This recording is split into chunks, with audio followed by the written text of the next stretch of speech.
Assalamualaikum warahmatullahi wabarakatuh. Perkenalkan, nama saya Siti Ayunun Mazida. Saya dari Prodi Ekonomi Syariah Setai Atanwir semester 3. Di sini saya akan mengulas materi tentang perekonomian terbuka. Perekonomian terbuka adalah perekonomian yang melibatkan diri dalam perdagangan internasional, ekspor, impor, barang dan jasa, serta modal dengan negara-negara lain. Secara fisik, ekspor diartikan sebagai pengiriman dan penjualan barang-barang buatan dalam negeri ke luar negara-negara lain. Pengiriman ini akan menimbulkan aliran pengeluarannya masuk ke sektor perusahaan. Dengan demikian, pengeluaran akhirat akan meningkat sebagai akibat dari kegiatan mengekspor barang dan jasa. Dan pada akhirnya, keadaan ini akan menyebabkan peningkatan dalam pendapatan nasional. Selanjutnya, secara fisik, impor merupakan pembelian dan pemasukan barang dari luar negeri ke dalam negeri atau dalam suatu perekonomian. Aliran barang ini akan menimbulkan aliran pengeluaran dari sektor rumah tangga ke sektor perusahaan.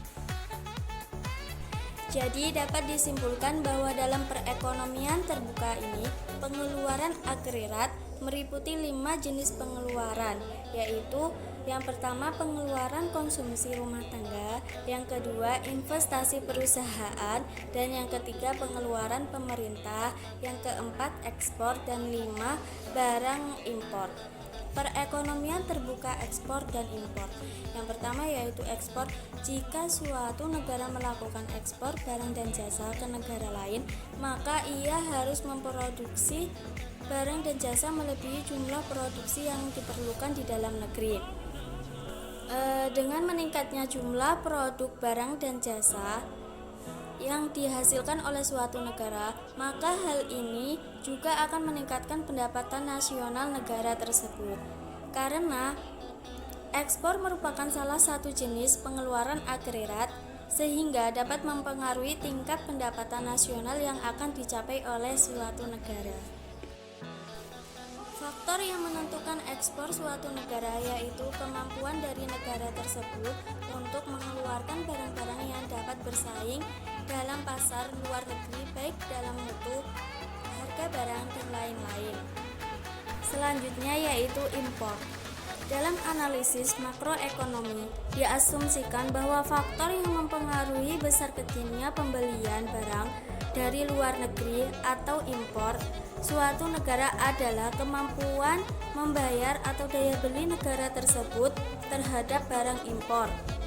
Maka tinggi kemampuan membayar daya belinya, maka tinggi pula impor yang dapat dilakukannya.